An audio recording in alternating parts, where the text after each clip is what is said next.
ਤੇ ਦਿੱਲੀ ਕਮੇਟੀ 'ਚ ਆਉਂਦੇ ਆ, ਬੜਾ ਗਹਿ ਗੱਚ ਜੀ ਪਈ ਹੋਈ ਆ ਤੇ ਬੜਾ ਕਹਿ ਲਓ ਕਿ ਜਿਹੜੀ ਕਮੇਟੀ ਦਾ ਪ੍ਰਧਾਨ ਚੁਣਨਾ ਆ ਉਹਨੂੰ ਲੈ ਕੇ ਬੜਾ ਰੌਲਾ ਪੈ ਰਿਹਾ। ਸੋ ਪਹਿਲਾਂ ਥੋੜਾ ਜਿਹਾ ਇਹੀ ਨਿਬੇੜ ਲਓ, ਫਿਰ ਅਗਲੀਆਂ ਖਬਰਾਂ ਵੱਲ ਪਹੁੰਚਦੇ ਆ। ਦਿੱਲੀ ਕਮੇਟੀ ਦੀ ਪ੍ਰਧਾਨਗੀ ਨੂੰ ਲੈ ਕੇ ਬਾਦਲ ਦਲ ਵੱਲੋਂ ਪਹਿਲੀ ਵਾਰੀ ਉਹ ਉਮੀਦਵਾਰ ਹੋਇਆ ਉਹ ਹੋਵੇਗਾ ਜਿਹੜਾ ਬੰਦਾ ਆਪਣੀ ਚੋਣ ਹਾਰ ਚੁੱਕਾ ਵਾ। ਪਹਿਲੀ ਵਾਰੀ ਆ ਦਿੱਲੀ ਕਮੇਟੀ ਦੇ ਇਤਿਹਾਸ ਦੇ ਵਿੱਚ। ਲੇਕਿਨ ਸਰਦਾਰ ਸੁਖਬੀਰ ਸਿੰਘ ਬਾਦਲ ਨੇ ਕਹਿੰਦੇ ਨਹੀਂ, ਪ੍ਰਧਾਨ ਮਨਜਿੰਦਰ ਸਿੰਘ ਸਿਰਸਾ ਹੋਵੇਗਾ। ਹੁਣ ਤੇ 40 ਛੱਡ ਕੇ ਤੁਹਾਡੀਆਂ ਪਿਛਲੀ ਵਾਰੀ 37 ਸੀ, 37 ਅਤੇ 27 ਤੋਂ ਆ ਗਏ। ਤੁਸੀਂ ਆਪਣੀ ਚੋਣ ਹਾਰ ਗਏ ਹੋ ਤੇ ਜੇ ਫੇਰ ਵੀ ਤੁਸੀਂ ਆਪਣੀ ਪ੍ਰਧਾਨਗੀ ਨੂੰ ਜੱਫ ਮਾਰਨ ਦੀ ਗੱਲ ਕਰਦੇ ਹੋ ਤੇ ਇਖਲਾਕ ਤੋਂ ਗਿਰੀ ਹੋਈ ਗੱਲ। चिट्ठी में मंगाती सुखबीर सिंह बादल ने उस वेले भी श्रोमणी कमेटी जी अपने वालों एक मैंबर नॉमिनेट करनी है वो मनजिंदर सिंह सिरसा नूं करनी। ਹੁਣ ਤੁਹਾਨੂੰ ਲੈ ਕੇ ਚੱਲਦੇ ਅੰਮ੍ਰਿਤਸਰ ਸਾਹਿਬ, ਜਿੱਥੋਂ ਪੱਟੀ ਸਾਹਿਬ ਰੈਡੀ ਬੈਠੇ ਨੇ। ਉਹਨਾਂ ਨੂੰ ਜੀ ਆਇਆਂ ਕਹਿੰਦੇ ਆ। ਪੱਟੀ ਸਾਹਿਬ ਜੀ ਆਇਆਂ ਨੂੰ ਜੀ। ਤੁਹਾਨੂੰ ਮੇਰੇ ਵੱਲੋਂ ਤੁਹਾਨੂੰ ਸਤਿ ਸ਼੍ਰੀ ਅਕਾਲ ਜੀ। ਮੇਰੇ ਵੱਲੋਂ ਵੀ ਸਾਰੇ ਸਰੋਤਿਆਂ ਦੇ ਸਤਿ ਸ਼੍ਰੀ ਅਕਾਲ ਜੀ। ਤੇ ਦਿੱਲੀ ਕਮੇਟੀ 'ਚ ਆਉਂਦੇ ਆ, ਬੜਾ ਗਹਿ ਗੱਚ ਜੀ ਪਈ ਹੋਈ ਆ ਤੇ ਬੜਾ ਕਹਿ ਲਓ ਕਿ ਜਿਹੜੀ ਕਮੇਟੀ ਦਾ ਪ੍ਰਧਾਨ ਚੁਣਨਾ ਆ ਉਹਨੂੰ ਲੈ ਕੇ ਬੜਾ ਰੌਲਾ ਪੈ ਰਿਹਾ। ਸੋ ਪਹਿਲਾਂ ਥੋੜਾ ਜਿਹਾ ਇਹੀ ਨਿਬੇੜ ਲਓ, ਫਿਰ ਅਗਲੀਆਂ ਖਬਰਾਂ ਵੱਲ ਪਹੁੰਚਦੇ ਆ। ਇਸ ਵੇਲੇ ਲਗਭਗ ਸਿੱਖਾਂ ਵਾਸਤੇ ਤੇ ਮੁੱਖ ਖਬਰ ਹੀ ਦਿੱਲੀ ਕਮੇਟੀ ਹੈ ਜੀ, ਕਿਉਂਕਿ ਸ਼੍ਰੋਮਣੀ ਕਮੇਟੀ ਤੋਂ ਦੂਸਰੀ ਵੱਡੀ ਕਮੇਟੀ ਉਹ ਦਿੱਲੀ ਕਮੇਟੀ ਹੈ। ਦਿੱਲੀ ਕਮੇਟੀ ਦੀ ਪ੍ਰਧਾਨਗੀ ਨੂੰ ਲੈ ਕੇ ਬਾਦਲ ਦਲ ਵੱਲੋਂ ਪਹਿਲੀ ਵਾਰੀ ਉਹ ਉਮੀਦਵਾਰ ਹੋਇਆ ਉਹ ਹੋਵੇਗਾ ਜਿਹੜਾ ਬੰਦਾ ਆਪਣੀ ਚੋਣ ਹਾਰ ਚੁੱਕਾ ਵਾ। ਪਹਿਲੀ ਵਾਰੀ ਆ ਦਿੱਲੀ ਕਮੇਟੀ ਦੇ ਇਤਿਹਾਸ ਦੇ ਵਿੱਚ। ਔਰ ਜਦੋਂ ਉਹਨੂੰ ਉਮੀਦਵਾਰ ਬਣਾਇਆ ਗਿਆ, ਬਕਾਇਦਾ ਤੌਰ ਤੇ ਸਰਦਾਰ ਸੁਖਬੀਰ ਸਿੰਘ ਦੇ ਘਰ ਜਿਹੜੇ ਸੀ 27 ਦੇ 27 ਉਹਨਾਂ ਦੇ ਜਿਹੜੇ ਮੈਂਬਰ ਸੀ ਇਕੱਠੇ ਹੋਏ ਸੀਗੇ ਤੇ ਉਹਨਾਂ ਮੈਂਬਰਾਂ ਨੇ ਬਕਾਇਦਾ ਤੌਰ ਤੇ ਹਰਮੀਤ ਸਿੰਘ ਕਾਲਕਾ ਦੀ ਪ੍ਰੋੜਤਾ ਕੀਤੀ ਸੀ ਵੀ ਇਹਨੂੰ ਪ੍ਰਧਾਨ ਬਣਾਇਆ ਜਾਵੇ ਕਿਉਂ ਉਹ ਜਿੱਤਿਆ ਵਾ। ਪਹਿਲਾਂ ਉਹ ਜਨਰਲ ਸੈਕਟਰੀ ਰਿਹਾ, ਤੁਹਾਡਾ ਦਿੱਲੀ ਸਟੇਟ ਦਾ ਪ੍ਰਧਾਨ ਆ। ਔਰ ਹਰਮੀਤ ਸਿੰਘ ਕਾਲਕਾ ਨੇ ਇੰਨੀ ਗੱਲ ਕਿ ਮੇਰਾ ਹੱਕ ਬਣਦਾ ਵਾ। ਲੇਕਿਨ ਸਰਦਾਰ ਸੁਖਬੀਰ ਸਿੰਘ ਬਾਦਲ ਨੇ ਕਹਿੰਦੇ ਨਹੀਂ, ਪ੍ਰਧਾਨ ਮਨਜਿੰਦਰ ਸਿੰਘ ਸਿਰਸਾ ਹੋਵੇਗਾ। ਤੇ ਜਦੋਂ ਇਸ ਗੱਲ ਤੇ ਕਾਫੀ ਨਾਰਾਜ਼ਗੀ ਹੋਈ ਤੇ ਫਿਰ ਸੁਖਬੀਰ ਸਿੰਘ ਬਾਦਲ ਨੇ ਕਿਹਾ ਭਾਈ 2 ਸਾਲ ਜਿਹੜਾ ਵਾ ਉਹ ਮਨਜਿੰਦਰ ਸਿੰਘ ਸਿਰਸਾ ਰਹੇਗਾ ਤੇ 2 ਸਾਲ ਜਿਹੜਾ ਵਾ ਉਹ ਹਰਮੀਤ ਸਿੰਘ ਕਾਲਕਾ ਬਣੇਗਾ। ਹੁਣ 2-2 ਸਾਲ ਦੀ ਵੰਡ ਕਿਉਂ ਕੀਤੀ ਗਈ? ਵੰਡ ਇਸ ਕਰਕੇ ਕੀਤੀ ਗਈ ਵੀ ਤੁਹਾਨੂੰ ਪਤਾ ਹੋਏਗਾ 2019 ਦੇ ਵਿੱਚ ਜਦੋਂ ਪਾਰਲੀਮੈਂਟ ਦੀ ਇਲੈਕਸ਼ਨ ਹੋਈ ਸੀ ਤੇ ਬਠਿੰਡੇ ਦੇ ਵਿੱਚ ਦਿੱਲੀ ਕਮੇਟੀ ਦੇ ਕੁਝ ਮੈਂਬਰ ਤੇ ਮੁਲਾਜ਼ਮ ਫੜੇ ਗਏ ਸੀ ਜਿਹੜੇ ਉੱਥੇ ਪੈਸੇ ਵੰਡਦੇ ਸੀ। ਬਕਾਇਦਾ ਤੌਰ ਤੇ ਦਿੱਲੀ ਤੋਂ ਇੱਕ ਐਂਬੂਲੈਂਸ ਗਈ ਸੀ ਦਿੱਲੀ ਕਮੇਟੀ ਦੀ, ਉਹ 'ਚ ਪੈਸੇ ਰੱਖ ਕੇ ਲਿਜਾਏ ਗਏ ਸੀ। ਪੈਸੇ ਕਿੱਥੋਂ ਆਏ ਸੀਗੇ? ਸੋਚਣ ਵਿਚਾਰੇ ਵਾਲੀ ਗੱਲ ਇਹ ਹੈ ਵੀ ਪੈਸੇ ਕਿੱਥੋਂ ਆਏ ਸੀ? ਉਹ ਪੈਸੇ ਕਿਤੋਂ ਹੋਰ ਨਹੀਂ ਆਏ ਸੀਗੇ, ਉਹ ਪੈਸੇ ਦਿੱਲੀ ਕਮੇਟੀ ਦੀ ਗੋਲਕ ਚੋਂ ਆਏ ਸੀਗੇ। ਇਸ ਕਰਕੇ ਸਰਦਾਰ ਸੁਖਬੀਰ ਸਿੰਘ ਬਾਦਲ ਨੂੰ ਪਤਾ ਵਾ ਜੇ ਕਿਤੇ ਮਨਜਿੰਦਰ ਸਿੰਘ ਸਿਰਸੇ ਨੂੰ ਅਸੀਂ ਪ੍ਰਧਾਨਗੀ ਦੇਵਾਂਗੇ ਤੇ ਦਿੱਲੀ ਦੀ ਗੋਲਕ ਦੇ ਵਿੱਚੋਂ ਸਾਨੂੰ ਜਿਹੜੀ 2022 ਦੀ ਇਲੈਕਸ਼ਨ ਆ ਉਹ ਫਿਰ ਜਿੱਤੀ ਜਾਣੀ ਆ, ਫਿਰ ਸਾਨੂੰ ਉੱਥੇ ਗੱਫਾ ਮਿਲਣਾ ਵਾ। ਬਾਕੀ ਕਿਸੇ ਦੇ ਗੱਫਾ ਤੋਂ ਨਹੀਂ ਦੇਣਾ। ਹੁਣ ਚਲੋ ਉਹ ਅਨਾਉਂਸ ਕਰਤਾ ਮਨਜਿੰਦਰ ਸਿੰਘ ਸਿਰਸਾ ਇੱਕ ਆਪਣੀ ਬਾਈਟ ਦੇ ਵਿੱਚ ਬਕਾਇਦਾ ਤੌਰ ਤੇ ਕਿਸੇ ਚੈਨਲ ਨੂੰ ਬਾਈਟ ਦੇ ਰਿਹਾ, ਕੁਝ ਸੈਕਿੰਡ ਦੀ ਬਾਈਟ, ਉਹ ਕਹਿ ਰਿਹਾ ਵੀ ਜੇ ਮੈਂ 40 ਸੀਟਾਂ ਨਾ ਜਿੱਤਿਆ 46 ਦੇ ਵਿੱਚੋਂ ਤੇ ਮੈਂ ਅਗਲਾ ਪ੍ਰਧਾਨ ਦੀ ਉਮੀਦਵਾਰ ਨਹੀਂ ਹੋਊਗਾ। ਹੁਣ ਤੇ 40 ਛੱਡ ਕੇ ਤੁਹਾਡੀਆਂ ਪਿਛਲੀ ਵਾਰੀ 37 ਸੀ, 37 ਅਤੇ 27 ਤੋਂ ਆ ਗਏ। ਤੁਸੀਂ ਆਪਣੀ ਚੋਣ ਹਾਰ ਗਏ ਹੋ ਤੇ ਜੇ ਫੇਰ ਵੀ ਤੁਸੀਂ ਆਪਣੀ ਪ੍ਰਧਾਨਗੀ ਨੂੰ ਜੱਫ ਮਾਰਨ ਦੀ ਗੱਲ ਕਰਦੇ ਹੋ ਤੇ ਇਖਲਾਕ ਤੋਂ ਗਿਰੀ ਹੋਈ ਗੱਲ। ਦੂਜੇ ਪਾਸੇ ਦਿੱਲੀ ਕਮੇਟੀ ਦੇ ਮੈਂਬਰਾਂ 'ਚ ਇਸ ਗੱਲ ਦੀ ਰਿਜ਼ੈਂਟਮੈਂਟ ਹੈਗੀ ਹੈ ਵੀ ਭਾਈ ਸਾਡਾ ਹਾਰਿਆ ਹੋਇਆ ਪ੍ਰਧਾਨ ਬਣ ਗਿਆ, ਅਸੀਂ ਕੀ ਲੋਕਾਂ ਨੂੰ ਜਵਾਬ ਦੇਵਾਂਗੇ? ਲੋਕ ਪੁੱਛਣਗੇ ਸਾਨੂੰ। ਅਗਲੀ ਗੱਲ, ਦਿੱਲੀ ਕਮੇਟੀ ਦਾ ਪ੍ਰਧਾਨ ਬਣਨ ਵਾਸਤੇ ਸ਼੍ਰੋਮਣੀ ਕਮੇਟੀ ਦਾ ਇਦਾਰੇ, ਸ਼੍ਰੋਮਣੀ ਕਮੇਟੀ ਦੇ ਨੋਮੀਨੇਸ਼ਨ ਹੋਣੀ ਹੈ। ਉਹਦੀ ਚਿੱਠੀ ਵੀ ਮੰਗਾਤੀ ਸੁਖਬੀਰ ਸਿੰਘ ਬਾਦਲ ਨੇ ਉਸੇ ਵੇਲੇ ਵੀ ਸ਼੍ਰੋਮਣੀ ਕਮੇਟੀ ਜਿਹੜੀ ਆਪਣੇ ਵੱਲੋਂ ਇੱਕ ਮੈਂਬਰ ਨੋਮੀਨੇਟ ਕਰਨੀ ਆ, ਉਹ ਮਨਜਿੰਦਰ ਸਿੰਘ ਸਿਰਸਾ ਨੂੰ ਕਰਦੀ ਹੈ। ਇੱਕ ਵੈਸੇ ਦਿੱਲੀ ਵੀ ਨੋਮੀਨੇਟ ਹੋਣਾ ਵਾ, ਲੇਕਿਨ ਉਹ ਵਿਕਰਮ ਸਿੰਘ ਨਾਲ ਪਹਿਲਾਂ ਇਹਨਾਂ ਸਮਝੌਤਾ ਕੀਤਾ ਸੀ, ਪਾਈਪ ਨੂੰ ਨੋਮੀਨੇਟ ਕਰਾਂਗੇ, ਇਸ ਕਰਕੇ ਉੱਥੇ ਸਿਰਸਾ ਨੇ ਕੀਤਾ ਤੇ ਇਹਨਾਂ ਨੇ ਇਸ ਪਾਸੇ ਲੈ ਜਾਂਦਾ। ਹੁਣ ਚਾਹੀਦਾ ਇਹ ਆ ਵੀ ਉਹ ਬੰਦਾ ਜਿਹੜਾ ਜਿੱਥੇ ਸ਼੍ਰੋਮਣੀ ਕਮੇਟੀ ਦੀ ਵਰਕਿੰਗ ਆ ਉੱਥੋਂ ਦਾ ਰਹਿਣ ਵਾਲਾ ਹੋਵੇ। ਸ਼੍ਰੋਮਣੀ ਕਮੇਟੀ ਦੀ ਵਰਕਿੰਗ ਹਰਿਆਣੇ 'ਚ ਆ, ਸ਼੍ਰੋਮਣੀ ਕਮੇਟੀ ਦੀ ਵਰਕਿੰਗ ਪੰਜਾਬ 'ਚ ਆ, ਸ਼੍ਰੋਮਣੀ ਕਮੇਟੀ ਦੀ ਚੰਡੀਗੜ੍ਹ ਤੇ ਹਿਮਾਚਲ ਦੇ ਕੁਛ ਹਿੱਸਾ ਵਾ।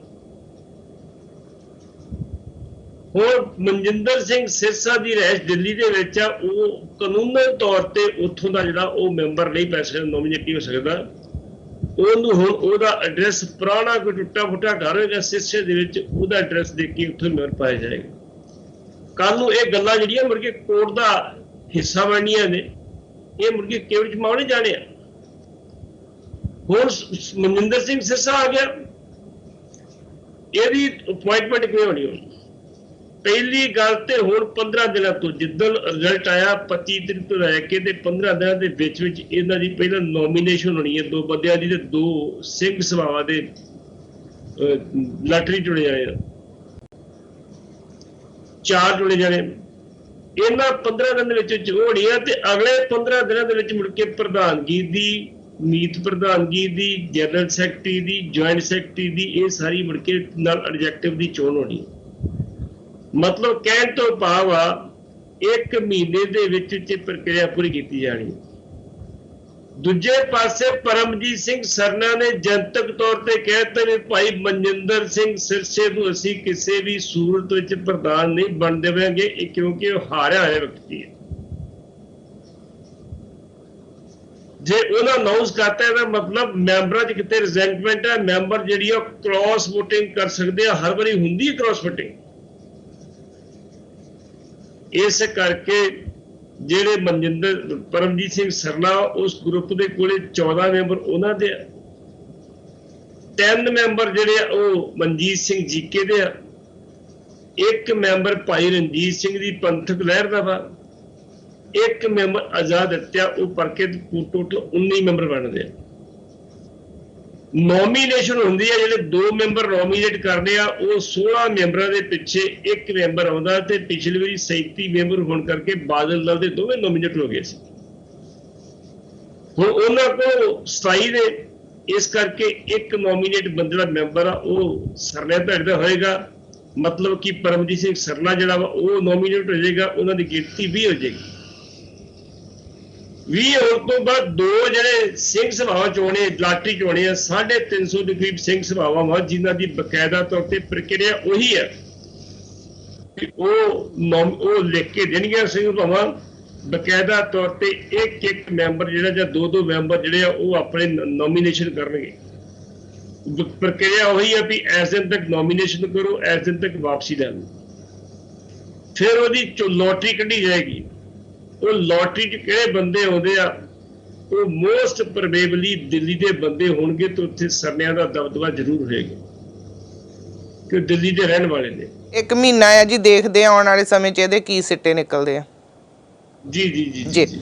ਤੇ ਅਗਲੀ ਖਬਰ ਵੱਲ ਵਧਦੇ ਹਾਂ ਅਸੀਂ ਕਿ ਨਸ਼ਿਆਂ ਦੀ ਜਨਤਕ ਹੋਣ ਵਾਲੀ ਰਿਪੋਰਟ ਦਾ ਮਾਮਲਾ ਟਲ ਗਿਆ ਆ ਤੇ 3 ਸਤੰਬਰ ਨੂੰ ਕਹਿੰਦੇ ਇਹਦੀ ਸੁਣਵਾਈ ਹੋਵੇਗੀ ਅਗਲੀ। ਬਿਲਕੁਲ ਜੀ, ਅੱਜ ਸਾਰੇ ਲੋਕਾਂ ਦੀਆਂ, ਸਾਰੇ ਟੀਵੀ ਚੈਨਲਾਂ ਦੀਆਂ, ਸਾਰੇ ਅਖਬਾਰਾਂ ਵਾਲੀਆਂ ਦੀਆਂ, ਸਾਰੇ ਜਿਹੜੇ ਬੰਦੇ ਥੋੜਾ ਜਿਹੀ ਜਾਣਕਾਰ ਰੱਖਦੇ ਆ, ਉਹਨਾਂ ਦੇ ਧਿਆਨ ਹਾਈ ਕੋਰਟ ਤੇ ਲੱਗੇ ਸੀ ਜੀ। ਹਾਈ ਕੋਰਟ ਦੇ ਵਿੱਚ ਅੱਜ ਉਹ ਰਿਪੋਰਟ ਖੁੱਲਣੀ ਹੈ ਜਿਹੜੀ ਐਸਟੀ ਨੇ ਰਿਪੋਰਟ ਦਿੱਤੀ ਸੀ ਵੀ ਨਸ਼ਿਆਂ ਦੇ ਲਈ ਜ਼ਿੰਮੇਵਾਰ ਕੌਣ ਹੈ, ਜਿਹੜੀ 2018 ਦੇ ਵਿੱਚ ਏਡੀਜੀਪੀ ਹਰਪ੍ਰੀਤ ਸਿੰਘ ਨੇ ਦਿੱਤੀ ਸੀ। ਉਸ ਰਿਪੋਰਟ ਬਾਰੇ ਸਿੱਧੂ ਸਾਹਿਬ ਕਈ ਵਾਰੀ ਕਹਿ ਚੁੱਕੇ ਆ ਵੀ ਉਸ ਰਿਪੋਰਟ ਦਾ ਜਿਹੜਾ ਪਹਿਲਾ ਪੰਨਾ ਉਹਦੇ ਤੇ ਵਿਕਰਮ ਸਿੰਘ ਮਜੀਠੀਆ ਦਾ ਨਾਮ ਲਿਖਿਆ। ਅੱਜ ਉਹ ਰਿਪੋਰਟ ਖੁੱਲਣੀ ਸੀਗੀ, ਲੇਕਿਨ ਡਬਲ ਬੈਂਚ ਦੇ ਵਿੱਚ ਜਿਹੜੇ ਦੂਸਰੇ ਜੱਜ ਸੀਗੇ, ਜਸਟਿਸ ਤਿਵਾੜੀ, वो आज छुट्टी करके वो रिपोर्ट नहीं खुल सकी जी।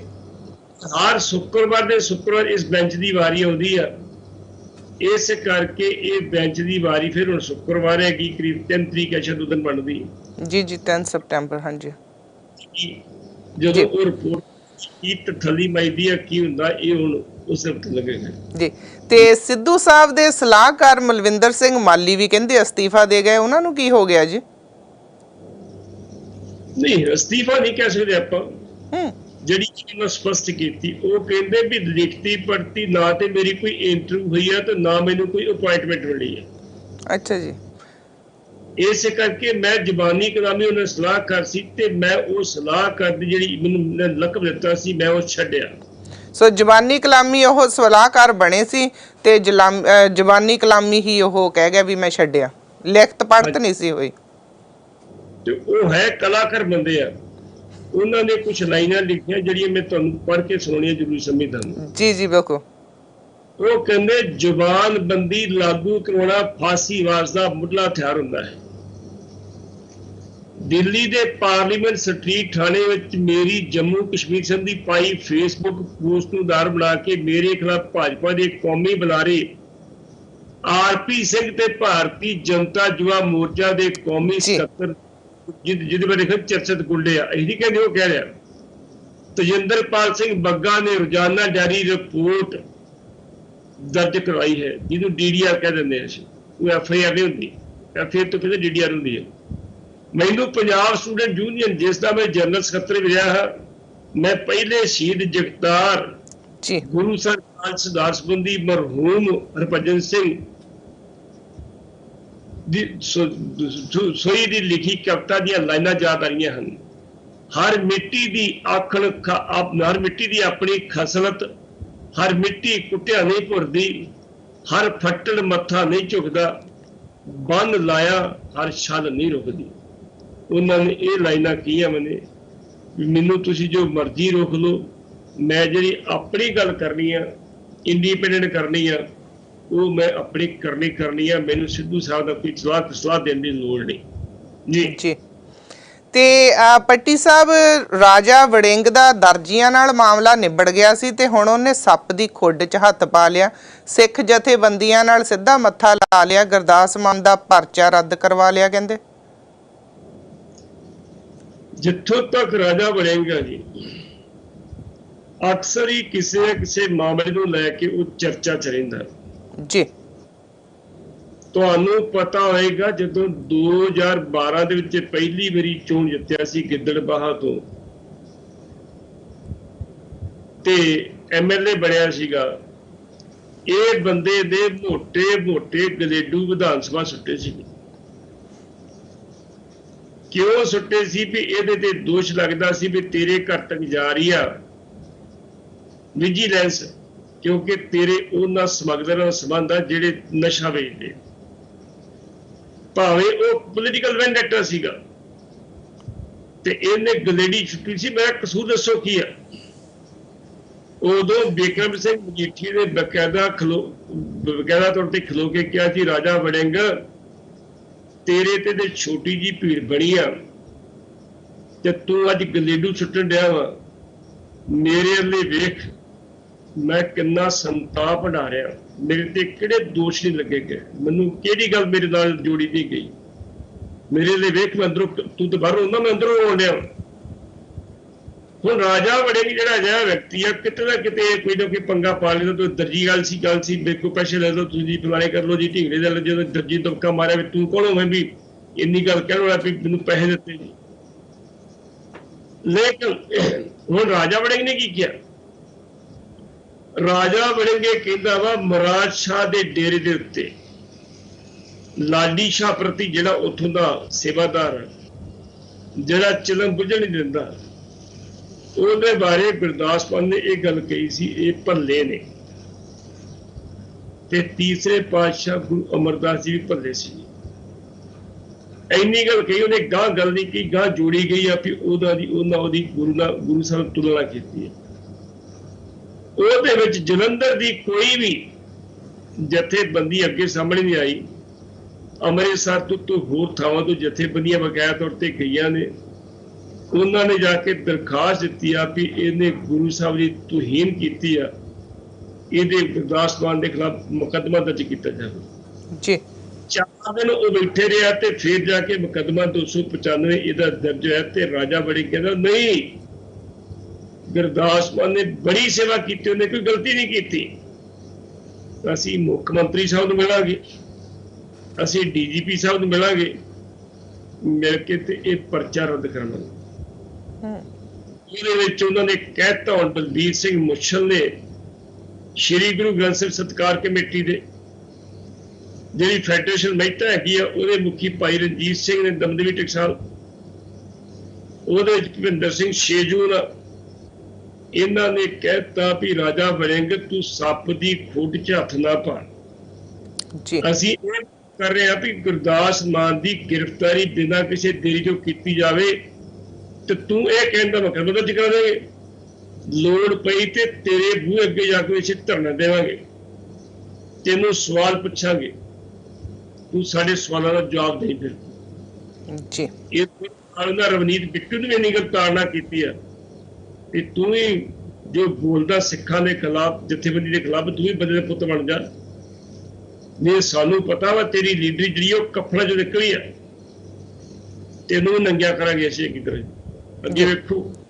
ਤੇ ਸੁਪਰੀਮ ਕੋਰਟ ਨੇ 9 ਜੱਜਾਂ ਦੀ ਨਿਯੁਕਤੀ ਕੀਤੀ ਹੈ, ਜਿਹਦੇ 'ਚ 3 ਔਰਤਾਂ ਸ਼ਾਮਲ ਨੇ ਤੇ ਦੂਜੇ ਪਾਸੇ ਕੋਰਟ ਕਹਿੰਦਾ ਕਿ ਸਿਆਸਤਦਾਨਾਂ ਤੇ ਪੁਲਿਸ ਦੀ ਜਿਹੜੀ ਕਾਰਵਾਈ ਆ ਉਹ ਮੰਦਭਾਗੀ ਆ। ਇਹ 2 ਖਬਰਾਂ ਇਕੱਠੀਆਂ ਨੇ ਜੀ। ਪਹਿਲੀ ਗੱਲ ਤੇ ਆ ਵੀ ਹਿੰਦੁਸਤਾਨ ਦੀ ਸੁਪਰੀਮ ਕੋਰਟ ਦੀ ਚੀਫ ਜਸਟਿਸ ਮੁੱਖ ਜੱਜ ਅੱਜ ਤੱਕ ਔਰਤ ਨਹੀਂ ਬਣ ਸਕੀ। 24 ਜੱਜ ਹੈਗੇ ਸੀ ਸਾਡੇ ਸੁਪਰੀਮ ਕੋਰਟ ਦੇ, ਚਾਹੀਦੇ 34 ਹੁੰਦੇ ਆ ਤੇ 9 ਹੋਰ ਹੁਣ ਨਾਲ 33 ਹੋ ਗਏ। ਲਗਭਗ ਸਾਡਾ ਜਿਹੜਾ ਸੀ ਉਹਦਾ ਕੋਰਮ ਪੂਰਾ ਹੋ ਗਿਆ, 1 ਜੱਜ ਹੋਰ ਭਰਤੀ ਕਰਨਾ ਜੀ। ਇਹਨਾਂ 9 ਜੱਜਾਂ ਦੇ ਵਿੱਚ ਜਿਹੜੀ ਅਸੀਂ ਮੰਗ ਕਰਦੇ ਵੀ 33% ਜਿਹੜੀ ਰਿਜ਼ਰਵੇਸ਼ਨ ਹੋਈ ਸੀ ਔਰਤਾਂ ਦੀ, ਉਹ ਕਰ ਦਿੱਤੀ ਅਗਲਿਆਂ ਨੇ ਜੀ ਜੀ। 9 ਦੇ ਵਿੱਚੋਂ 3 ਜਿਹੜੀਆਂ ਮਹਿਲਾ ਜੱਜ ਨੇ। ਜਿਹੜੀ ਨਾਗਰਤਨਾ ਜੱਜ ਆ ਉਹ ਇਹਨਾਂ ਸਾਰਿਆਂ ਤੋਂ ਛੋਟੀ ਉਮਰ ਦੀ ਆ, ਉਹ ਸਾਬਕਾ ਚੀਫ ਜਸਟਿਸ ਵੈਂਕਟਨ ਦੀ ਬੇਟੀ ਆ। 2 ਮਹਿਲਾ ਜੱਜ ਹੋਰ ਰਹੇ। ਇਹ 9 ਦੀ ਨਿਯੁਕਤੀ ਹੋ ਗਈ, ਲੇਕਿਨ ਇਹ ਨਾਗਰਤਨਾ ਜੇ ਛੋਟੀ ਹੋਣ ਕਰਕੇ ਉਹਦੀ ਟੈਨਿਓਰ ਦੇ ਹਿਸਾਬ ਨਾਲ 2027 ਦੇ ਵਿੱਚ ਉਹ chief justice of supreme court ਬਣ ਸਕਦੀ ਹੈ। ਅਜੇ ਇਹ 5-6 ਸਾਲ ਵੇਖੋ ਕੀ ਬਣਦਾ ਵਾ, ਲੇਕਿਨ ਜਿਹੜੀ ਨਾਗਰਤਨਾ ਉਹਨੂੰ ਮਾਣ ਹਾਸਲ ਹੋਏਗਾ ਕਿ ਪਹਿਲੀ chief justice of India supreme court ਦੀ ਬਣੇਗੀ। ਉਹ ਇੰਡੀਆ ਦੇ ਵਿੱਚ ਰਾਸ਼ਟਰਪਤੀ ਵੀ ਔਰਤ ਰਹਿ ਚੁੱਕੀ ਆ, ਪ੍ਰਧਾਨ ਮੰਤਰੀ ਵੀ ਰਹਿ ਚੁੱਕੀ ਆ, ਗਵਰਨਰ ਵੀ ਰਹਿ ਚੁੱਕੀ ਆ, ਮੁੱਖ ਮੰਤਰੀ ਵੀ ਰਹਿ ਚੁੱਕੀ ਆ, ਵਿਦੇਸ਼ ਮੰਤਰੀ ਵੀ ਰਹਿ ਚੁੱਕੀ ਆ, ਹਰ ਇੱਕ ਅਹੁਦੇ ਤੇ ਰਹਿ ਚੁੱਕੀ। ਲੇਕਿਨ ਚੀਫ ਜਸਟਿਸ ਦੇ ਅਹੁਦੇ ਤੇ ਨਹੀਂ ਸੀ ਬਣੀ ਅਜੇ ਤੱਕ, ਜਿਹੜੀ ਉਹ ਸੁਪਰੀਮ ਕੋਰਟ ਦੀ, ਹਾਈ ਕੋਰਟ ਦੀ ਤੇ ਹੈਗੀ ਆ। ਉਹਦੇ ਉੱਤੇ ਇਹ ਜਿਹੜਾ ਮਾਣ ਉਹ ਨਾਗਰਤਨਾ ਨੂੰ ਮਿਲਣ ਜਾ ਰਿਹਾ ਜੀ। ਤੇ ਮੇਘਾਲਿਆ ਦਾ ਕਿਹੜਾ ਸਾਬਕਾ ਵਿਧਾਇਕ ਆ ਜਿਹਨੂੰ ਜਬਰ ਜਨਾਹ ਦੇ ਮਾਮਲੇ 'ਚ 25 ਸਾਲ ਦੀ ਸਜ਼ਾ ਹੋਈ ਹੈ? ਅਗਲੀ ਗੱਲ ਕਰਨੀ ਆਪਾਂ ਜਿਹੜੀ ਜੀ, ਉਹ ਦੂਜੀ ਜਿਹੜੀ ਖਬਰ ਸੀ ਨਾਲ ਜੀ ਜੀ ਜੀ ਜੀ। ਸੁਪਰੀਮ ਕੋਰਟ ਨੇ ਕੀ ਕਿਹਾ? ਇੱਕ ਛੱਤੀਸਗੜ੍ਹ ਦਾ ਹੈਗਾ ਵਾ IPS ਅਧਿਕਾਰੀ ਗੁਰਜਿੰਦਰ ਸਿੰਘ। ਗੁਰਜਿੰਦਰ ਸਿੰਘ ਨੇ ਕੀ ਕੀਤਾ ਵੀ ਉਹਦੇ ਖਿਲਾਫ ਇੱਕ ਸਰਕਾਰ ਨੇ ਮੁਕੱਦਮਾ ਦਰਜ ਕਰ ਦਿੱਤਾ ਜੀ ਵੀ ਇਹਨੇ ਆਪਣੇ ਅਸਾਸਿਆਂ ਤੋਂ ਵੱਧ ਜਿਹੜੀ ਆ ਜਾਇਦਾਦ ਬਣਾਈ ਆ ਤੇ ਦੇਸ਼ ਧਰੋਈ ਹੈ ਜੀ। ਜਦੋਂ ਮੁਕੱਦਮਾ ਦਰਜ ਕਰ ਦਿੱਤਾ ਉਹ ਦੌੜ ਗਿਆ ਉੱਥੇ। ਉਹਦੇ ਦੌੜਨ ਤੋਂ ਬਾਅਦ ਪਹਿਲਾਂ ਉਹਨੇ ਆਪਣੀ ਹਾਈ ਕੋਰਟ ਬੇਲ ਲਈ ਨਹੀਂ ਹੋਈ, ਸੁਪਰੀਮ ਕੋਰਟ ਗਿਆ ਜੀ। ਉੱਥੇ ਚੀਫ ਜਸਟਿਸ ਸਾਹਿਬ ਨੇ ਬੇਲ ਦੇ ਦਿੱਤੀ ਉਹਨੂੰ ਐਂਟੀਸਿਪੇਟਰੀ ਬੇਲ ਦੇ ਦਿੱਤੀ ਨਾਲ। ਇਹ ਉਹਨਾਂ ਨੇ ਕਮੈਂਟ ਕੀਤਾ ਵੀ ਵੇਖੋ ਜਿਹੜੀ ਸਾਡੀ ਇਸ ਵੇਲੇ ਹਾਲਤ ਆ, ਸਾਡਾ ਇੱਕ ਗਾਠਜੋੜ ਬਣ ਚੁੱਕਿਆ ਪੋਲੀਟੀਸ਼ੀਅਨ ਦਾ ਤੇ ਪੁਲਿਸ ਦਾ। ਇਹ ਸਾਡੇ ਦੇਸ਼ ਨੂੰ ਘੁਣ ਵਾਂਗੂ ਖਾ ਰਿਹਾ।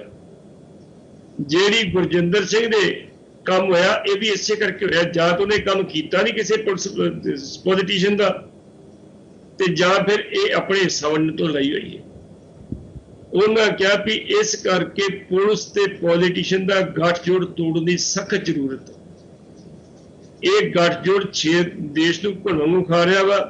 ਜੇ ਨਾ ਤੋੜਿਆ ਗਿਆ ਤੇ ਆਉਣ ਵਾਲੇ ਸਮੇਂ ਦੇ ਵਿੱਚ ਲੋਕ ਬਗਾਵਤ ਕਰ ਜਾਣਗੇ। ਫਿਰ ਪੋਲੀਟੀਸ਼ੀਅਨ ਨੂੰ ਪਸੰਦ ਕਰਦੇ ਨਹੀਂ, ਮੁੜ ਕੇ ਪੁਲਿਸ ਨੂੰ ਵੀ ਜਿਹੜਾ ਵਾ ਉਹ ਬਗਾਵਤ ਕਰਨੀ ਪਊ ਤੇ ਉਹਦੇ ਸਿੱਟੇ ਬੜੇ ਨਿਕਲਣਗੇ, ਮਾੜੇ ਨਿਕਲਣਗੇ। ਇਸ ਕਰਕੇ ਦੇਸ਼ ਦੇ ਪ੍ਰਧਾਨ ਮੰਤਰੀ ਨੂੰ, ਗ੍ਰਹਿ ਮੰਤਰੀ ਨੂੰ ਚਾਹੀਦਾ ਵਾ ਕਿ ਪੁਲਿਸ ਨੂੰ ਇੰਡੀਪੈਂਡੈਂਟ ਕੰਮ ਕੀਤਾ ਜਾਵੇ ਤੇ ਜਿਹੜਾ ਪੁਲਿਸ ਵਾਲਾ ਗਲਤੀ ਕਰਦਾ ਤਾਂ ਉਹਦੇ ਖਿਲਾਫ ਸਖਤ ਕਾਰਵਾਈ ਕੀਤੀ ਜਾਵੇ। ਜੀ ਤੇ ਹੁਣ ਦੱਸਿਓ ਜੀ ਕਿ ਮੇਘਾਲਿਆ ਦਾ ਕਿਹੜਾ ਸਾਬਕਾ ਵਿਧਾਇਕ ਹੈ ਜਿਹਨੂੰ ਜਬਰ ਜਨਾਹ ਦੇ ਮਾਮਲੇ 'ਚ 25 ਸਾਲ ਦੀ ਸਜ਼ਾ ਹੋਈ ਹੈ?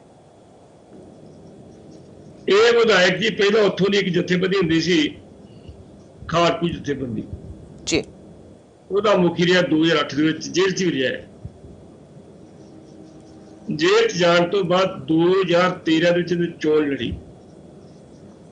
ਚੋਣ ਲੜਨ ਤੋਂ ਬਾਅਦ ਇਹ ਬਾਹਰ ਆਇਆ ਜੀ।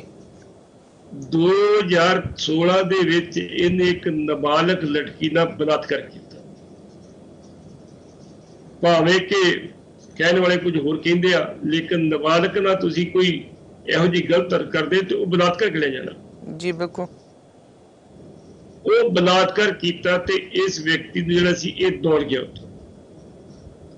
2017 ਦੇ ਵਿੱਚ ਇਹਨੂੰ ਬਕਾਇਦਾ ਤੌਰ ਤੇ ਅਸਾਮ ਤੋਂ ਗ੍ਰਿਫਤਾਰ ਕੀਤਾ ਗਿਆ ਜੀ।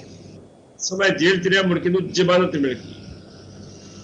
ਜ਼ਮਾਨਤ ਮਿਲਣ ਤੋਂ ਬਾਅਦ ਹੋਣੇ ਦਾ ਫੈਸਲਾ ਜਿਹੜਾ ਆਇਆ ਵਾ, ਅਦਾਲਤ ਨੇ ਇਹਨੂੰ ਸੰਗੀਨ ਜਦੋਂ ਜੁਰਮ ਕਿਹਾ ਕਿ ਇਹ ਬੰਦਾ ਬਖਸ਼ਣਯੋਗ ਨਹੀਂ, ਉਹਨਾਂ ਨੇ ਕੜੀ ਸਜ਼ਾ ਬਿਨਾਂ ਕਿਸੇ ਛੁੱਟੀ ਦੇ 25 ਸਾਲ ਦੀ ਸਜ਼ਾ ਸੁਣਾਈ ਇਹਨੂੰ, ਨਾਲ 15 ਲੱਖ ਰੁਪਇਆ ਜੁਰਮਾਨਾ ਕੀਤਾ ਜੀ। ਫੜਿਆ ਕਦੋਂ ਜਾਂਦਾ ਵਾ ਇਹ ਤੇ ਪੁਲਿਸ ਨੇ ਵੇਖਣਾ ਵਾ। ਕੋ ਬੇਲ ਹੋਈ ਸੀ, ਬੇਲ ਤੇ ਬਾਅਦ ਸੀਗਾ ਜੀ। ਹੁਣ ਇਹ ਫੜਿਆ ਜਾਂਦਾ ਕਿ ਨਹੀਂ ਫੜਿਆ ਜਾਂਦਾ ਜਾਂ ਫੜਿਆ ਗਿਆ, ਇਹ ਮੇਰੇ ਕੋਈ ਜਾਣਕਾਰੀ ਨਹੀਂ ਹੈਗੀ। ਲੇਕਿਨ ਇੱਕ ਵਿਧਾਇਕ ਨੂੰ, ਜਿਹੜੇ ਸਾਡੇ ਕਾਨੂੰਨ ਘਾੜੇ ਨੇ ਜੀ, ਜਿਹੜੇ ਸਾਡੇ ਚੁਣੇ ਹੋਏ ਨੁਮਾਇੰਦੇ ਨੇ, ਜੋ ਇਹੋ ਜਿਹੇ ਕਰਤੂਤਾਂ ਘੋਲਦੇ ਆ ਤੇ ਫਿਰ ਜਵਾਬਦੇ ਕੌਣ? ਤੁਹਾਨੂੰ ਪਤਾ ਹੈ ਕਿ ਕੁਲਦੀਪ ਸੈਂਗਰ ਸੀਗਾ ਬੀਜੇਪੀ ਦਾ ਵਿਧਾਇਕ, ਇੱਕ ਜਿਹਨੇ ਪਰਿਵਾਰ ਹੀ ਮਾਰਤਾ ਸੀ, ਨਾਲੇ ਬਲਾਤਕਾਰ ਕੀਤਾ, ਪਰਿਵਾਰ ਹੀ ਮਾਰਤਾ ਸੀਗਾ। ਉਹ ਵੀ ਅੱਜ ਕੱਲ੍ਹ ਜੇਲ੍ਹ ਦੇ ਵਿੱਚ ਆ। ਉਹ ਯੂਪੀ ਦੀ ਗੱਲ ਹੈ ਜੀ। ਤੇ ਸੋਨੀਆ ਗਾਂਧੀ ਨੇ ਕਹਿੰਦੇ ਮੋਹਰ ਲਗਾ ਦਿੱਤੀ ਆ ਵੀ ਕੈਪਟਨ ਦੀ ਸਰਦਾਰੀ ਬਰਕਰਾਰ ਰਹੇਗੀ, ਤੇ ਦੂਜੇ ਪਾਸੇ ਸਿੱਧੂ ਸਾਹਿਬ ਕਹਿੰਦੇ ਆ ਕਿ ਜੇ ਹਾਈ ਕਮਾਂਡ ਨੇ ਕੰਮ ਨਾ ਕਰਨ ਦਿੱਤਾ ਤੇ ਇੱਟ ਨਾਲ ਇੱਟ ਖੜਕਾ ਦੇਾਂਗੇ। ਵੇਖੋ ਜੀ, ਸਿੱਧੂ ਸਾਹਿਬ ਕੋਈ ਨਾ ਕੋਈ ਗੱਲ ਕਰਦੇ ਰਹਿੰਦੇ ਆ ਜੀ। ਉਹ ਵਪਾਰੀਆਂ ਦੀ ਇੱਕ ਮੀਟਿੰਗ ਨੂੰ ਸੰਬੋਧਨ ਕਰ ਰਹੇ ਸੀ ਅੰਮ੍ਰਿਤਸਰ ਦੇ ਵਿੱਚ ਜੀ। ਉਹਨਾਂ ਬਹੁਤ ਸੋਹਣੀਆਂ ਗੱਲਾਂ ਕੀਤੀਆਂ, ਮਾੜੀ ਜਿਹੀ ਕੀਤੀਆਂ। ਉਹਨਾਂ ਕਿਹਾ ਵੀ 3 ਰੁਪਏ ਜਿਹੜੀ ਯੂਨਿਟ ਹੈ ਬਿਜਲੀ ਦਿੱਤੀ ਜਾ ਸਕਦੀ ਹੈ। ਵਪਾਰੀਆਂ ਦਾ ਕੀ ਕਸੂਰ ਆ? ਉਹ ਮਹਿੰਗੇ ਭਾਰੀ ਬਿਜਲੀ ਕਿਉਂ ਵਰਤਣ? ਉਹਨਾਂ ਕਿਹਾ ਵੀ ਜੇ ਮੈਨੂੰ ਮੌਕਾ ਮਿਲਦਾ ਕਿਤੇ ਪੰਜਾਬ ਦੇ ਸੇਵਾ ਕਰਨ ਦਾ, ਤੇ ਮੈਂ ਇੱਕ ਜਿਹੜੇ ਪਾਲਿਸੀ ਉਹ ਵਪਾਰੀ ਬਣਾਉਣਗੇ, ਅਫਸਰ ਹੀ ਬਣਾਉਣਗੇ। ਉਹ ਦੱਸਣਗੇ ਆਹ ਸਾਡੀ ਪਾਲਿਸੀ ਹੈਗੀ ਆ, ਅਸੀਂ ਉੱਤੇ ਅਮਲੀ ਜਾਮ ਬਣਾਵਾਂਗੇ ਉਹਨੂੰ। ਔਰ ਉਹਨਾਂ ਦਾਅਵਾ ਕੀਤਾ ਵੀ ਜੇ ਕਿਤੇ ਮੇਰੀ ਕਮਾਂਡ ਥੱਲੇ ਕੋਈ ਸਰਕਾਰ ਬਣਦੀ ਆ ਤੇ 20 ਸਾਲ ਕਾਂਗਰਸੀ ਸਰਕਾਰ ਇੱਥੋਂ ਜਾਏਗੀ ਨਹੀਂ। ਜਿੰਨੇ ਕੁ ਉਹਨਾਂ ਪ੍ਰਪੋਜ਼ਲਾਂ ਦਿੱਤੀਆਂ, ਜੋ ਕੁਝ ਦਿੱਤਾ, ਆਪਾਂ ਅੱਗੇ ਵੀ ਡਿਸਕਸ ਕਰ ਚੁੱਕੇ ਹਾਂ। ਹੁਣ ਇਹਦੇ ਵਿੱਚ ਉਹਨੇ ਇੰਨੀ ਗੱਲ ਕਹੀ ਆ ਕਿਉਂਕਿ ਸੋਨੀਆ ਗਾਂਧੀ ਨੇ ਬਕਾਇਦਾ ਤੌਰ ਤੇ ਫੋਨ ਕਰਕੇ ਕਹਿ ਦਿੱਤਾ ਕੈਪਟਨ ਅਮਰਿੰਦਰ ਸਿੰਘ ਨੂੰ, ਤੁਸੀਂ ਆਪਣੀ ਜੰਗ ਜਾਰੀ ਰੱਖੋ, ਅਗਲੀ ਇਲੈਕਸ਼ਨ ਤੁਹਾਡੀ ਕਮਾਂਡ ਤੇ ਲੜੀ ਜਾਵੇਗੀ। ਭਾਵੇਂ ਉਹਨਾਂ ਨੇ ਦਿਲ ਰੱਖਣ ਵਾਸਤੇ ਕਿਹਾ ਵਾ, ਕਿਉਂਕਿ ਸਮਾਂ ਕਾਫੀ ਪਿਆ। ਸਮਾਂ ਆਉਣ ਦੇ ਉੱਤੇ ਫੈਸਲਾ ਦੇਖੋ ਕੀ ਹੁੰਦਾ ਵਾ।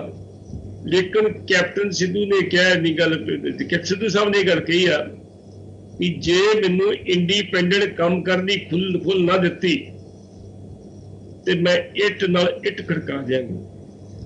ਹੁਣ ਇੱਟ ਨਾਲ ਇੱਟ ਕੀ ਖੜਕਾ ਦਿਆਂਗਾ, ਇਹਦੇ ਬਾਰੇ ਸਪਸ਼ਟ ਨਹੀਂ ਕੀਤਾ ਉਹਨਾਂ ਨੇ। ਹਰੀਸ਼ ਰਾਵਤ ਨੇ ਕਿਹਾ ਤੇ ਸਿੱਧੂ ਸਪਸ਼ਟ ਕਰੇ ਵੀ ਇੱਟ ਨਾਲ ਇੱਟ ਦੀ ਕਿਹੜੀ ਗੱਲ ਕੀਤੀ ਹੈ, ਕਿਹਦੇ ਨਾਲ ਖੜਕਾ ਦੇਣਗੇ? ਆਪਣੀ ਪਾਰਟੀ ਦੇ ਖੜਕਾਊਗਾ ਕਿ ਵਿਰੋਧੀਆਂ ਖੜਕਾਊਗਾ? ਦੂਜੇ ਪਾਸੇ ਵਿਕਰਮ ਮਜੀਠੀਆ ਨੇ ਤੰਜ ਕੱਸਿਆ ਵਾ ਉਹ ਕੋਈ ਨਹੀਂ, ਸਿੱਧੂ ਆਪੇ ਹੀ ਬੰਦਾ, ਅਸੀਂ ਭੇਜਿਆ ਇੱਥੋਂ ਨੂੰ ਇਹੋ ਜਿਹੇ ਕੰਮ ਕਰਨ ਵਾਸਤੇ, ਆਪਣੇ ਬੰਦਾ ਉਹ। ਹੁਣ ਜੇ ਸਿੱਧੂ ਸਾਹਿਬ ਨੇ ਇੰਨੀ ਗੱਲ ਕਹਿਤੀ ਵੀ ਇਤਨਾ ਇੱਟ ਖੜਕਾ ਦਿਆਂਗਾ, ਚਿੰਤਤ ਜ਼ਰੂਰ ਸਾਰੇ ਹੈਗੇ, ਧਿਆਨ ਸਾਰੇ ਪਏ ਉਸ ਪਾਸੇ ਵੀ ਕਰੂਗਾ ਕੀ, ਇਹ ਪਾਰਟੀ ਛੱਡੂਗਾ, ਇੰਡੀਪੈਂਡੈਂਟ ਇਲੈਕਸ਼ਨ ਲੜੂਗਾ ਕਿ ਕੀ ਕਰੂਗਾ। ਇਹ ਗੱਲ ਕਿਉਂ ਹੋਈ, ਸੋਨੀਆ ਨੇ ਕਿਉਂ ਗੱਲ ਕੀਤੀ ਕੈਪਟਨ ਨੂੰ ਜੀ? ਕਿਉਂਕਿ ਪ੍ਰਿੰਕਾ ਅੱਜ ਕੱਲ੍ਹ ਜਿਹੜੀ ਆ ਉਹ ਵਿਦੇਸ਼ ਵਿੱਚ USA ਦੇ ਵਿੱਚ, ਨਹੀਂ ਤੇ ਹਮੇਸ਼ਾ ਹੀ ਇਹੋ ਜਿਹੇ ਕੰਮਾਂ ਨੂੰ ਡੀਲ ਪ੍ਰਿੰਕਾ ਕਰਦੀ। ਜਿਹੜੇ ਸਾਡੇ ਵਿਧਾਇਕ ਨੇ ਉਹ ਚਫੇਰ ਗੜੀਏ ਨੇ, ਪਹਿਲਾਂ 62 ਵਿਧਾਇਕਾਂ ਨੇ ਜਾ ਕੇ ਕਹਿ ਦਿੱਤਾ ਜੀ ਅਸੀਂ ਕੈਪਟਨ ਅਮਰਿੰਦਰ ਸਿੰਘ ਦੀ ਕਾਰਗੁਜ਼ਾਰੀ ਤੋਂ ਸੰਤੁਸ਼ਟ ਨਹੀਂ। ਹੁਣ ਕਹਿੰਦੇ ਵੀ 4 ਦਰਜਨ ਵਿਧਾਇਕ ਜਿਹੜੀ ਉਹਦੇ ਖਾਣੇ ਤੇ ਚਲੇ ਗਏ ਦਿਨ ਦੇ ਡਿਪਲੋਮੇਸੀ ਉੱਤੇ ਜੀ। ਵੇਖ ਉੱਥੇ ਕਿਹਾ ਡਾਕਟਰ ਵੇਰਕਾ ਨੇ ਵੀ ਨਹੀਂ ਇਹੋ ਜਿਹੀ ਗੱਲ ਕੋਈ ਨਹੀਂ, ਅਸੀਂ ਆਪਣੇ ਵਿਚਾਰ ਵਿਚਾਰ ਕਰਨ ਅਸੀਂ ਇਕੱਠੇ ਹੋਏ ਆ, ਬਾਕੀ ਸਾਰੇ ਇਕੱਠੇ ਆ, ਕੋਈ ਇਹੋ ਜਿਹੀ ਸਾਡੀ ਜਿਹੜੀ 2 ਪਾਰਟੀਆਂ ਨਹੀਂ ਹੈਗੀ, 2 ਫਾੜ ਕੋਈ ਨਹੀਂ ਹੈਗੇ ਅਸੀਂ। ਲੇਕਿਨ ਕੁਛ ਜਿਹੜੇ ਅੱਗੇ ਸੀ ਗੁਰਜੀਤ ਸਿੰਘ ਔਜਲਾ ਵਰਗੇ ਜੀ ਜੀ ਕਹਿਤਾ, ਜਿਹੜੇ ਮਜੈਲ ਬਾਗੀ ਮਜੈਲ ਜਿਹੜੇ ਬਾਹਰ ਤੁਰੇ ਫਿਰਦੇ ਆ, ਉਹ ਮਜੀਠੀ ਦੇ ਯਾਰ ਨੇ, ਉਹ ਮਜੀਠੀ ਨੂੰ ਪ੍ਰਮੋਟ ਕਰ ਰਹੇ ਆ ਕਿ ਉਹ 2 ਵਾਰੀ ਸਾਡਾ ਬੰਦਾ ਉੱਥੋਂ ਹਟ ਗਿਆ ਵਾ। ਇਹ ਉਹਨਾਂ ਦੀ ਕਰਤੂਤ ਕਰਕੇ, ਇਹਦਾ ਮਤਲਬ ਵੀ ਕਿਤੇ ਨਾ ਕਿਤੇ ਗੜਬੜ ਹੈਗੀ ਆ।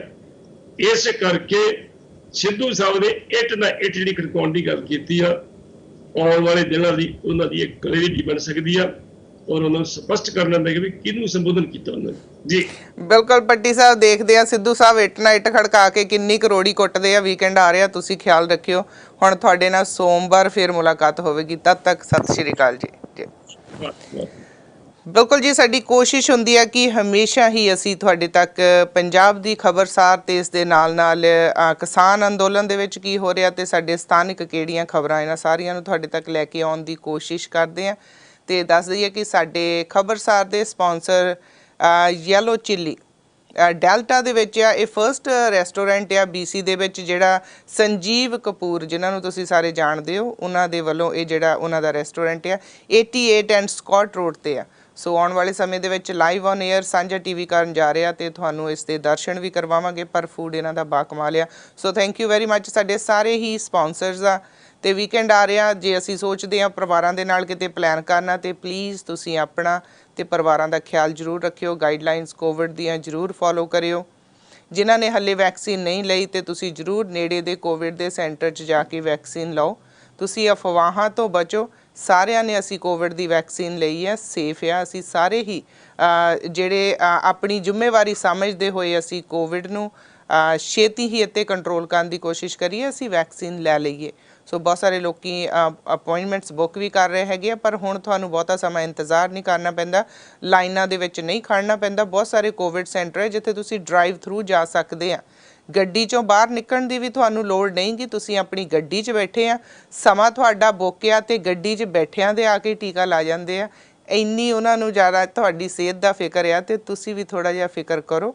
ਕੋਵਿਡ ਸੈਂਟਰ 'ਤੇ ਜਾ ਕੇ ਜ਼ਰੂਰ ਤੁਸੀਂ ਟੀਕਾਕਰਨ ਕਰਵਾਓ। ਤੇ ਜੇ ਤੁਸੀਂ ਕਿਤੇ ਵੱਡੀਆਂ ਗੈਦਰਿੰਗਸ ਵਿੱਚ ਜਾਂ ਕਿਤੇ ਜਾ ਰਹੇ ਹੋ ਤੇ ਮਾਸਕ ਜ਼ਰੂਰ ਆਪਣੇ ਨਾਲ ਕੈਰੀ ਕਰਕੇ ਰੱਖੋ। ਵਿੱਚ ਜੇ ਥੋੜ੍ਹੇ ਸਮੇਂ 'ਚ ਅਸੀਂ ਆਦਤ ਬਣਾ ਲਈ ਸੀ ਕਿ ਮਾਸਕ ਨੂੰ ਛੱਡ ਦਿੱਤਾ ਸੀ, ਪਰ ਮਾਸਕ ਨੂੰ ਆਪਣੇ ਨਾਲ ਕੈਰੀ ਕਰਕੇ ਰੱਖੋ। ਬਹੁਤ ਸਾਰੇ ਬਿਜ਼ਨਸ ਆ ਤੁਹਾਨੂੰ ਰਿਕੁਐਸਟ ਕਰਦੇ ਆ ਕਿ ਉਹਨਾਂ ਨੇ ਲਿਖ ਕੇ ਲਾਇਆ ਹੋਇਆ ਕਿ ਮਾਸਕ ਪਾ ਕੇ ਹੀ ਤੁਸੀਂ ਅੰਦਰ ਆ ਸਕਦੇ ਹੋ। ਸੋ ਵੀਕਐਂਡ ਆ ਰਿਹਾ, ਸਾਰੇ ਜਾਣੇ ਆਪਣਾ ਖਿਆਲ ਰੱਖਿਓ। ਸੋਮਵਾਰ ਤੁਹਾਡੇ ਨਾਲ ਫਿਰ ਮੁਲਾਕਾਤ ਹੋਵੇਗੀ ਸਵੇਰੇ ਪੂਰੇ 10 ਵਜੇ ਖਬਰਸਾਰ ਬਿਹਾਈਂਡ ਦਾ ਨਿਊਜ਼ ਵਿੱਚ। ਤਦ ਤੱਕ ਤੁਹਾਡਾ ਸਾਡਾ ਸਾਰਿਆਂ ਦਾ ਹੀ ਰੱਬ ਰਾਖਾ। ਖਿਆਲ ਰੱਖਿਓ ਜੀ। ਸਤਿ ਸ਼੍ਰੀ ਅਕਾਲ।